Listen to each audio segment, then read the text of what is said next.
Alhamdulillah, tentu pertemuan kita di pagi menjelang siang hari ini bukan sebuah kebetulan. Mengapa bukan sebuah kebetulan? Memang kalau Allah sudah merencanakan yang indah, rindu hati dan pikiran, maka cara Allah pun didatangkan itu orang.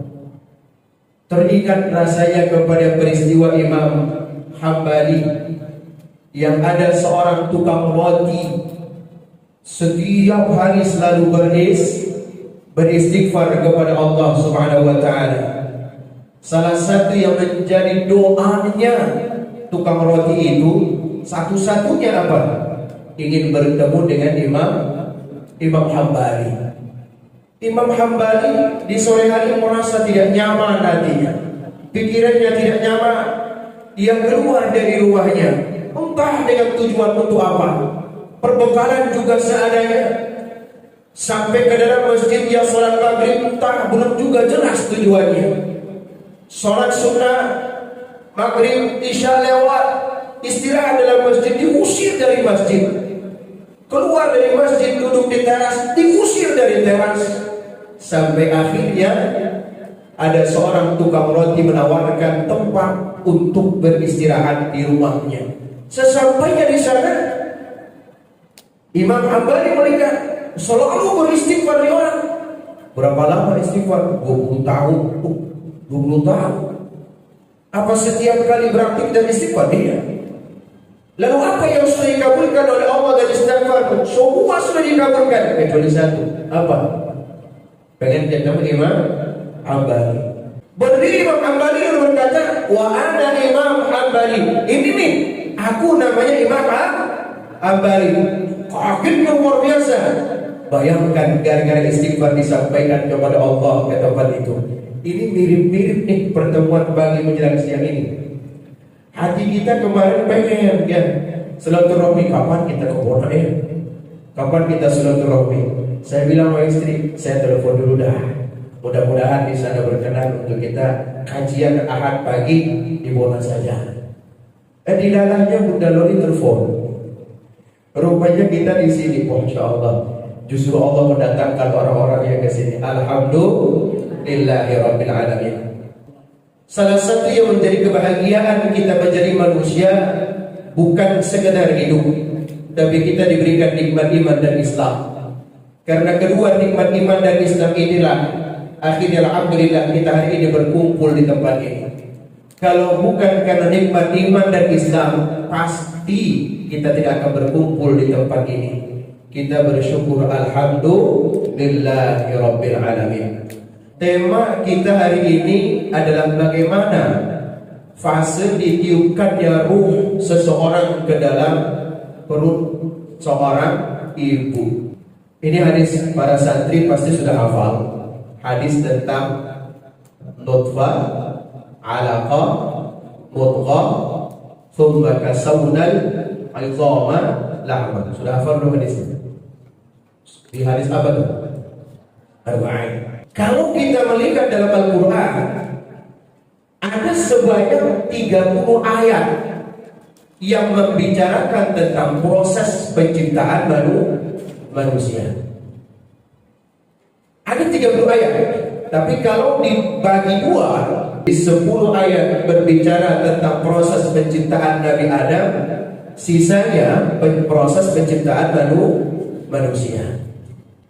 Dari 30 ayat tersebut dijelaskan oleh Allah Subhanahu wa taala ada 4 fase penciptaan manusia.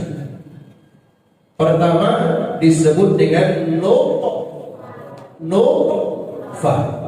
Kedua disebut dengan alaqah. Ketiga disebut dengan mudghah. Keempat disebut dengan izama. Dari 4 fase tersebut, Al-Quran maupun hadis menuliskan, bahkan tegas sekali dalam hadis disebutkan pada setiap fase yang 4 itu 40 hari. Ketika Allah menyebutkan pada tiap fasenya itu 40 nutfah, 40 alaqah, 40 disebut dengan Gha 40, 80, tambah 40. Itulah yang disebut fase proses penciptaan manusia yang paling krusial. Maka Al-Quran menyebutnya penentuan penciptaan 3 inilah yang paling berat. Dan tidak setiap orang diberikan rezeki sampai kepada 3 fase ini. Disinilah disebutkan oleh Al-Quran bi anna masyakil lil ummah tahtawi ala arba', bahwa keluarga itu memiliki 4 permasalahan. Keluarga punya 4 permasalahan. Nah, keluarga punya 4 permasalahan. Ada yang diuji perihal ekonomi, finansial, uang, kekuatan ekonomi. Ada yang diuji dengan model kedua, apa itu? Ada yang diuji dengan model punya masalah dalam keluarga inti. Yang ketiga, ada ujiannya anak-anak. Ada yang durhaka, ada yang bandel, ada yang susah diadu, macam. Ada yang keempat, apa tuh? Ada yang diuji oleh Allah tidak sampai kepada 3 fase. Hanya nutfah, alaqah, habis. Ada juga yang nutfahnya enggak ada. Begitu sampai kepada nutfah, habis lagi, hilang lagi. Semuanya berbeda-beda. Maka hadirin dimuliakan Allah Subhanahu wa taala, kita bersyukur kepada Allah ketika mendengarkan ada di antara keluarga kita telah melewati 3 fase ini, lalu berada pada fase izama. Maka apa kata Nabi? Fa'aksiru lahu ad-du'a. Maka berbanyaklah doa untuk siapa? Untuk janinnya. Atas dasar itulah salah satu di antaranya kita berkumpul di tempat ini. Tujuannya untuk apa? Mendoakan. Apakah ada amalan khusus yang diajarkan Rasul? Tidak ada. Apakah ada amalan khusus yang diajarkan oleh sahabat? Tidak ada.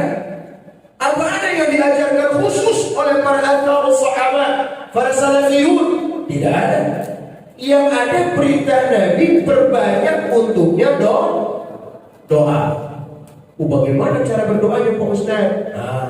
Doa'u la yuraddu. Doa itu tidak akan ditolak kalau di dalamnya ada 5 hal. Ini penting.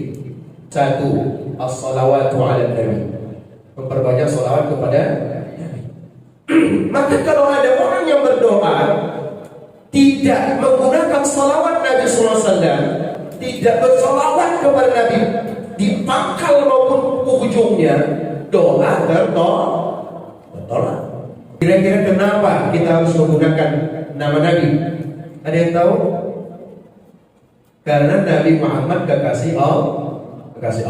Lihat Al-Quran. Ya, Al-Quran menyebutkannya apa? Qul in kuntum tuhibbunallaha fattabi'uni. Muhammad, kasih tahu untuk hamba-hamba, kasih tahu umatmu, kalau mereka cinta kepada aku, kata Allah, cukup mereka mencintaimu, mengikutimu, mengikuti perintahmu, maka aku pasti cinta kepada mereka, aku mengampuni dosa mereka, dan aku meletakkan mereka jadi orang-orang soleh. Artinya apa? Salah satu yang memperkuat doa kita kepada Allah atas perintah Nabi tadi memperbanyak doa untuk janin calon manusia. Salah satunya adalah jangan lupa untuk kita memperbanyak sholawat. Betapa luar biasa dahsyatnya wasilah doa kita kepada Allah ketika kita melalui orang-orang yang dicintainya. Siapa itu? Nabi Muhammad SAW. Maka doa kita dengan memperbanyak sholawat dikabulkan oleh Allah. Yang kedua, apa yang memperkuat doa kita sampai kepada Allah Subhanahu wa taala? Jarak antara kita dengan Allah itu jauh. Dosa kita banyak, khilaf kita banyak, hajatnya banyak, tapi zikir dan syukurnya kurang. Jarak antara kita kepada Allah jauh sekali. Maka berat kemungkinan doa kita sampai kepada Allah kecuali melalui perantara yang kedua. Apa itu? Al-Quran. Al-Quran. Banyak sekali dalil yang menyebutkan. Coba lihat misalnya di dalam surat Al-Baqarah pada juz 2 ayat 186. Kata Allah Subhanahu wa taala, "Hai Muhammad, kasih tahu itu umat, kasih tahu hamba-hambaku, kalau mereka bertanya kepada aku tentang aku, mau enggak aku ngabulin doa-doa mereka? Kasih tahu ya, aku dekat dengan mereka. Asal dengan catatan. Ada catatannya. Wal yu'minu bi la'allahum yarshudun." Ada dua syarat wahai Muhammad. Kalau mereka aku pengen kabulkan semua doanya, aku dekat dengan mereka. Asal satu, mereka dekat juga dengan aku dan yakin kepada aku. Yang kedua, mereka mengikuti apa yang aku minta. Pasti aku berikan mereka petunjuk, doanya dikabulkan. Masyaallah muslimin, dalil ini menurut para ulama salah satu cara mendekati Allah Subhanahu wa taala. PDKT-nya kepada Allah. Salah satu caranya apa? Memperbanyak bacaan Quran. Makanya setiap orang yang ingin doanya mudah dikabulkan oleh Allah, jangan langsung doa. Coba baca dulu Al-Quran. Surat apa Pak? Terserah, yang penting Al-Quran. Harus nggak surat Luqman? Nggak harus. Harus nggak surat Al-Waqiah? Nggak harus. Terserah. Mau surat apa saja di Al-Quran, selama itu Al-Quran niatnya tulus kepada Allah, itu pun menjadi perantara doa dikabulkan. Setuju? Harus nggak surat Al-Ikhlas? Tidak. Harus nggak surat Yasin? Tidak. Yang penting semua surat.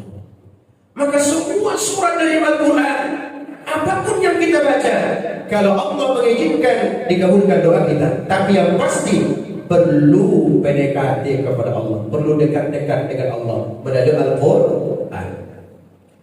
Yang ketiga, as-salat. Salat apa? Yang penting salat. Bahkan sahabat pernah nanya, ya Rasulullah, akullu salatin tustajabu alaiha doa?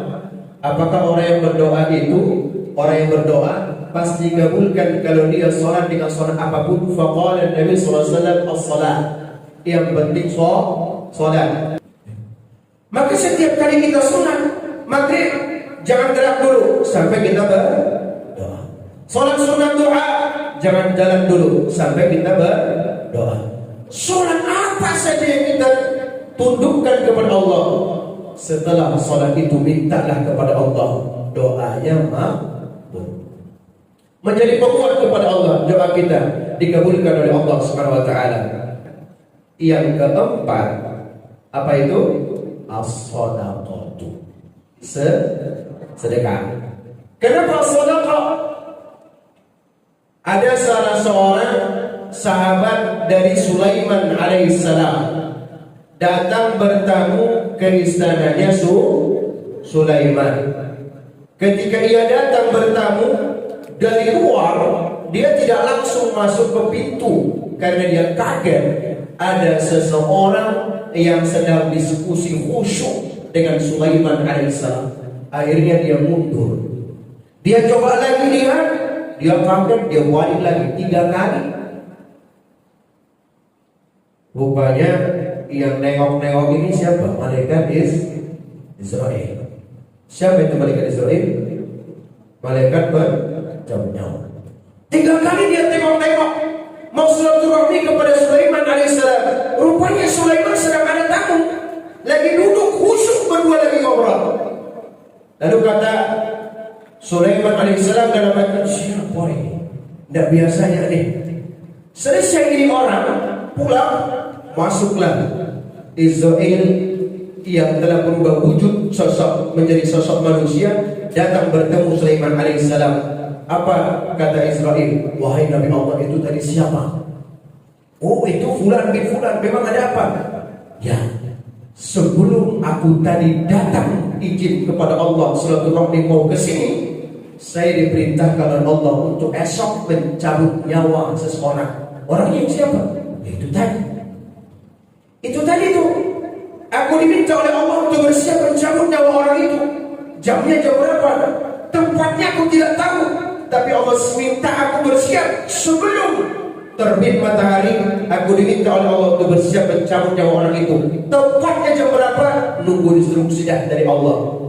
Kaget Sulaiman alaihissalam. Saking kagetnya Sulaiman, kira-kira kalau kita mendengarkan berita itu kasih tahu gak ke kawan? Boleh jadi kasih tahu. Wah, sedih, kasihan. Tapi Sulaiman bingung, ini kasih tahu atau tidak? Besok dia akan dicabut nyawanya. Akhirnya apa terjadi? Sulaiman itu ditanya oleh Israel, apa tujuannya ke sini? Dia mengundang aku, esok dia melangsungkan pernikahan. Maka dia mengundang aku ke sini untuk menjadi saksi pernikahan sahabatku itu. Aku pun telah mengiyakannya. Tapi kalau aku tahu demikian bahwa esok dia akan dicabut nyawanya oleh Allah, maka aku pun bersedih dan siap esok untuk berangkat melihat jenazahnya. Pagi dia tunggu, 2 orang jemput datang, tergesa-gesa. 2 orang ini, konon dalam riwayat cerita ini ada dekat dengan Baitul Maqdis tempatnya. Karena Sulaiman alaihissalam dahulu diciptakan oleh Allah dan menjadi rasul dari daerah Sabah, Yaman, Yordania, dan Palestina. Saat itu dia datang, 2 orang ini Sulaiman sudah menduga, wah ini datang dijemput ngasih tahu kalau sahabatku telah meninggal dunia. Tergesa-gesa. Lalu Sulaiman bertanya, sudah bagaimana jenazahnya? Sudah diurus? Bukan jenazah, terus bagaimana? Sahabatmu sudah menunggumu, wahai Nabi Allah. Persiapan pernikahan telah sempurna, tinggal menunggumu, wahai Nabi Allah. Bersiap, mari kita berangkat. Kaget Sulaiman. Dia terburu-buru. Sesampainya di tempat, betul sahabatnya masih sehat, senyum, kuat, semangat, bahagia. Akhirnya Sulaiman alaihissalam tidak fokus lagi ini, mau menjadi saksi pernikahan, pengen cepat-cepat pulang, lalu minta kepada Allah agar Israel didatangkan. Karena dalam pikirannya Sulaiman alaihissalam, mengapa tadi malam Israel berbohong? Ulang Nabi Sulaiman, lalu minta kepada Allah, ya Allah, datangkan kepada aku Israel alaihissalam, karena dia telah mendustaiku. Datang Israel atas izin Allah. Lalu Nabi Allah menanyakan, wahai malaikat, wahai Israel, bukankah tadi malam engkau mengabarkan kepadaku bahwa sahabatmu akan kau cabut nyawanya atas perintah Allah? Hanya jamnya tak tahu, detiknya tak tahu. Bukan kau mengatakan akan dicabut nyawanya sebelum waktu matahari terbit? Kata malaikat ini betul. Aku persis sudah berada di pinggir kanan bagian kepalanya, siap untuk mencabut nyawa Nabi Allah. Tapi ketika aku meletakkan tanganku di ubun-ubunnya, hendak ku tarik nyawanya, pada saat itu pula Allah subhanahu wa ta'ala memerintahkan aku menghentikan tarikan itu dan memerintahkanku mencatat orang ini dengan 70 tahun tambahan usia. Kaget Nabi Sulaiman. Apa kata Sulaiman? Amalan apa yang dia lakukan sehingga doanya dijawab oleh Allah? Apa kata Israil alaihissalam? Allah mengabarkan kepada aku, begitu dia pulang dari rumahmu tadi malam, dia menemukan uang 7 dinar di sakunya. Lalu uang 7 dinar itu dia bagi-bagi kepada orang yang membutuhkan di perjalanan. Lalu orang-orang yang menerima itu mendoakan, diberikan kelancaran, diberikan usia berkah.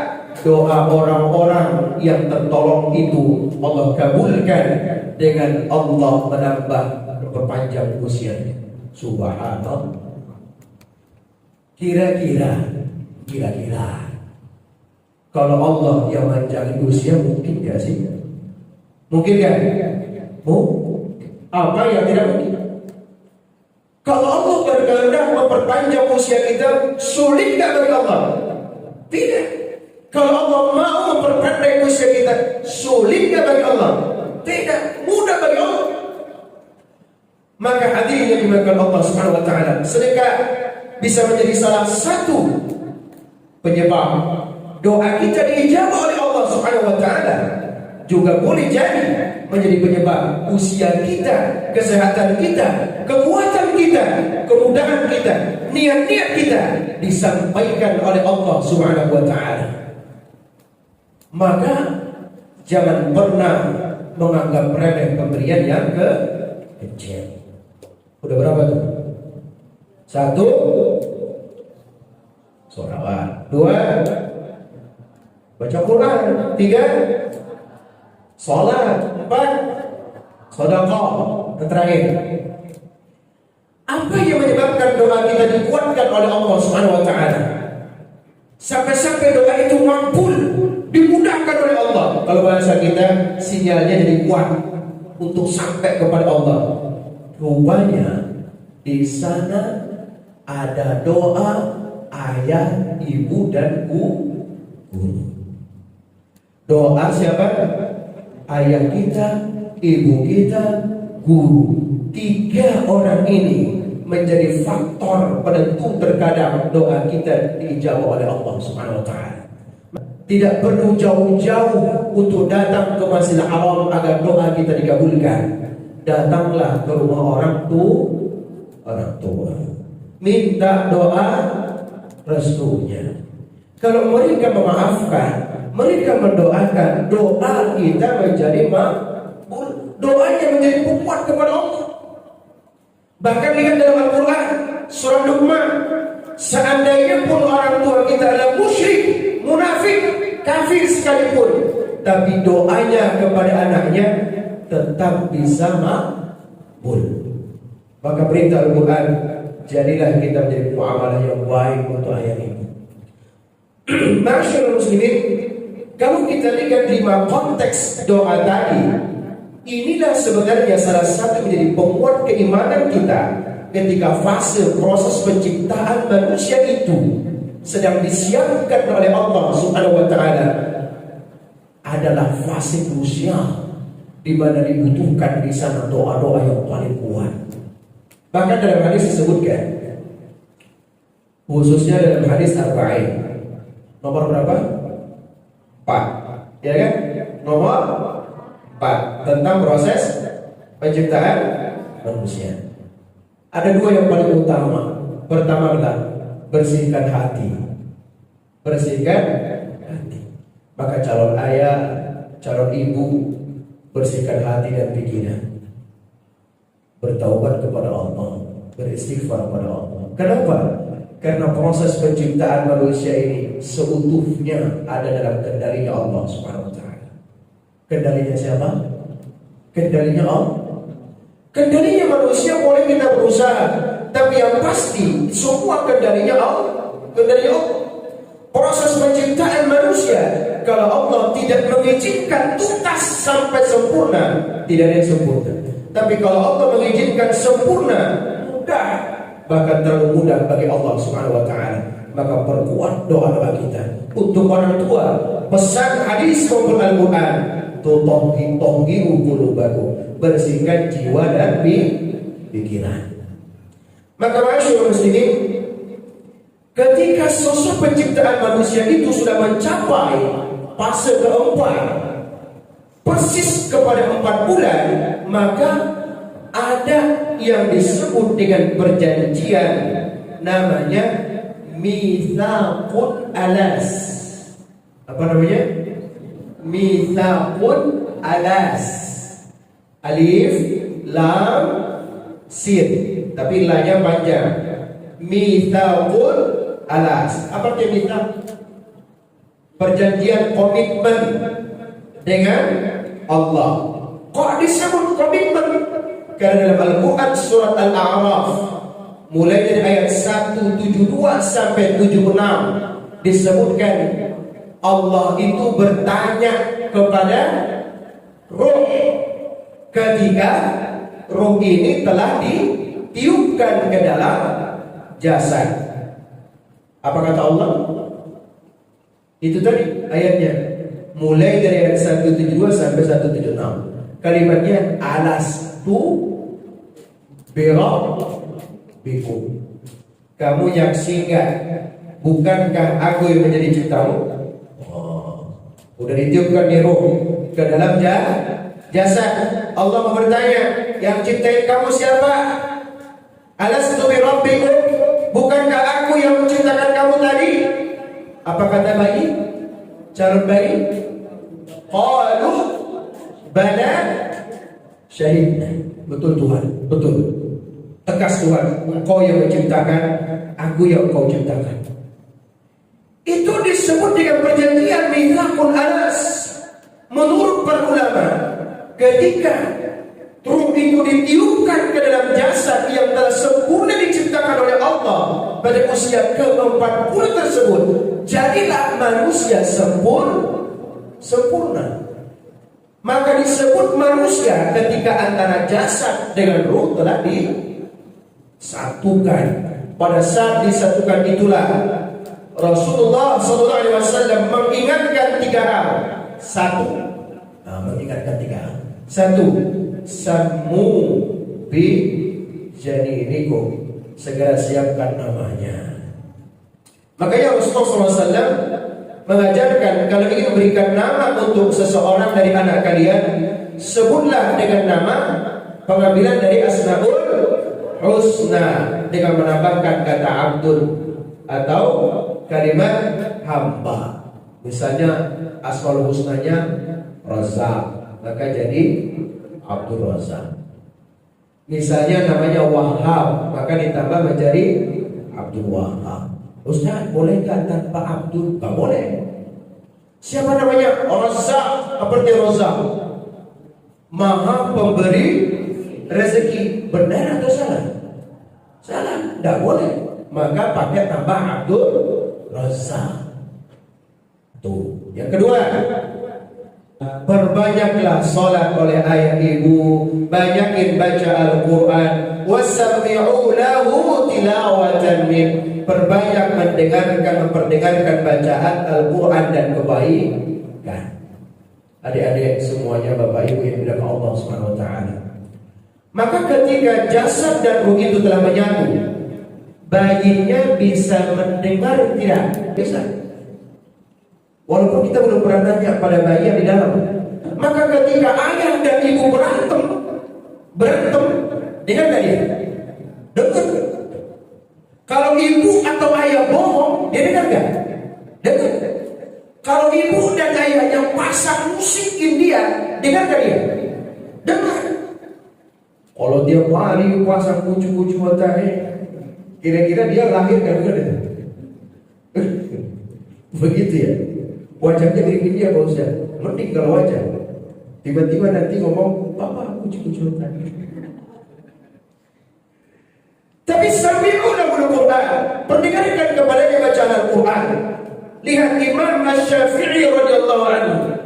Ibunya Imam Asy-Syafi'i pernah ditanya, kaifa hafizahul Quran fi umrihi 4 sinin. Hai ibunda, bagaimana anakmu ini bisa hafal Al-Quran pada usianya 4 bulan, dia 4 tahun, sementara belum bisa baca. Udah bisa baca belum 4 tahun? Belum.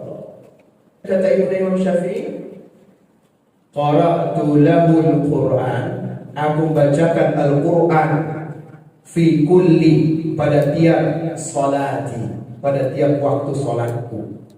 Wa sama'tu lahul Quran, aku memperdengarkan bacaan Al-Quran itu sampai khatam, dan aku telah menghatamkan Al-Quran selama dia di kandunganku. Kata ibunya, khatamtu lahul Quran bi 4 marrat, aku menghatamkan Al-Quran kepadanya minimal 4 kali. Subhanallah. Jadi rupanya ketika masih dalam kandungan seorang ibu, ibunya Imam Asy-Syafi'i sudah sering membaca Al-Quran, suaranya diperdengarkan. Artinya apa? Jangan baca Al-Quran tanpa suara, supaya dia dengar. Yang ketiga, yang terakhir, dalam tafsirnya surat Al-Mu'minun ayat 12 sampai 14 disebutkan bahwa pada saat kandungan itu masih berusia 4 sampai menuju lahirnya seorang anak, itu adalah proses pembentukan anak. Ahuwa dzakiyun am huwa safihun. Apakah dia akan terlahir dalam keadaan cerdas atau terlahir dalam keadaan bodoh? Rupanya dari usia telah ditiupkannya ruh ke dalam jasad itu, 4 bulan sampai menuju sampai lahirnya itu anak akan menjadi penentuan ahuwa dzakiyun am huwa safih. Apakah dia akan menjadi anak yang cerdas atau justru menjadi anak yang bodoh, atau anak yang soleh sebaliknya menjadi anak yang toleh. Bagaimana maksudnya? Rupanya dipengaruhi oleh 3 hal lain, banyak ilmu. Satu apa? Ya'kuluhu wa yashrabuhu halalun am haram. Apa dia tuh? Apakah dia diberikan makanan yang halal atau haram? Jadi kalau ada makanan yang haram, syubhat sampai haram, dimakan oleh seorang ibu, diberikan oleh ayah sampai ke dalam janin, maka menjadi pembentukan anak yang toleh. Jangan lupa, pembentukan anak ini menjadi anak yang toleh. Toleh itu lawan dari soleh. Maka menjadi anak yang durhaka, bodoh, sulit nangkap, gak akan bisa mendengar, bandel. Nah itu gara-gara ada yang syubhat sampai yang haram. Tuh.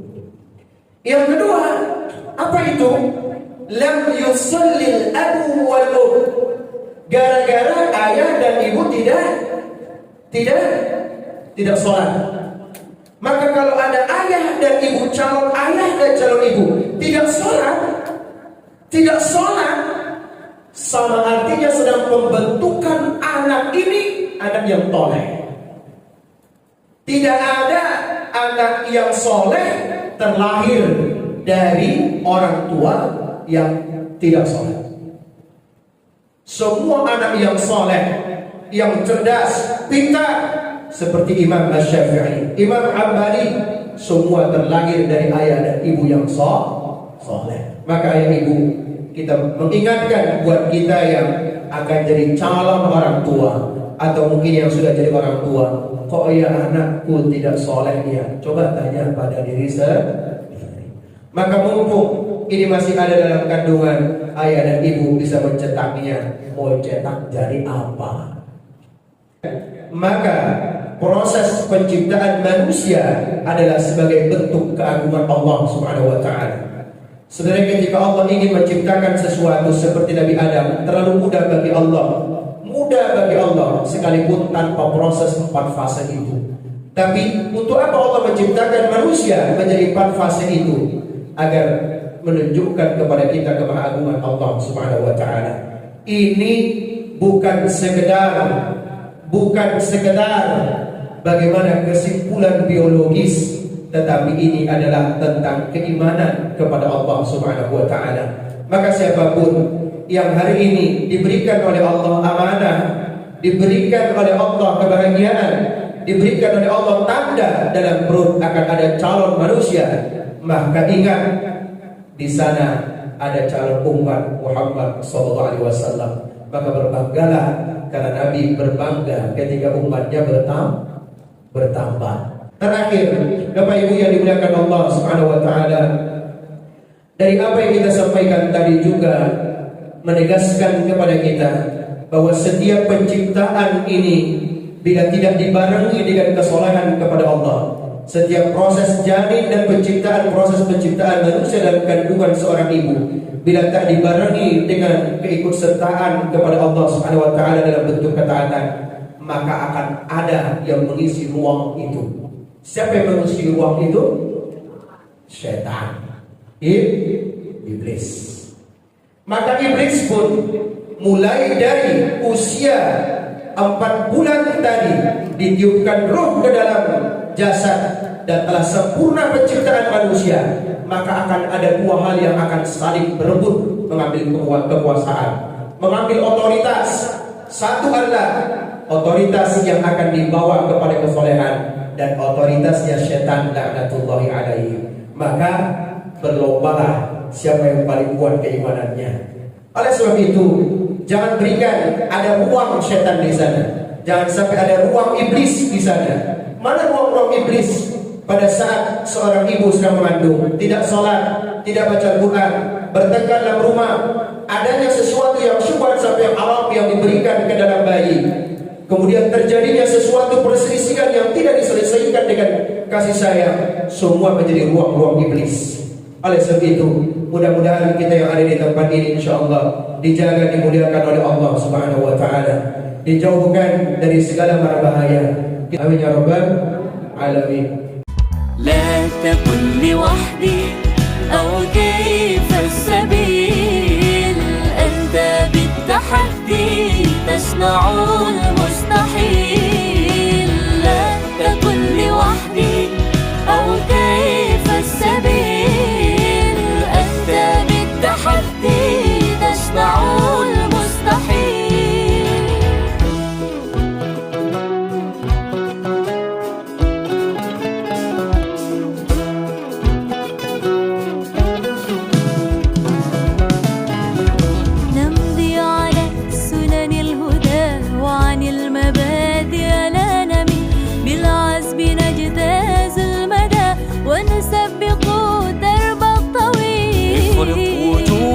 في الحياة وكن كما وقع المطر، وانثر حروفك في السماء نورا كما ضاء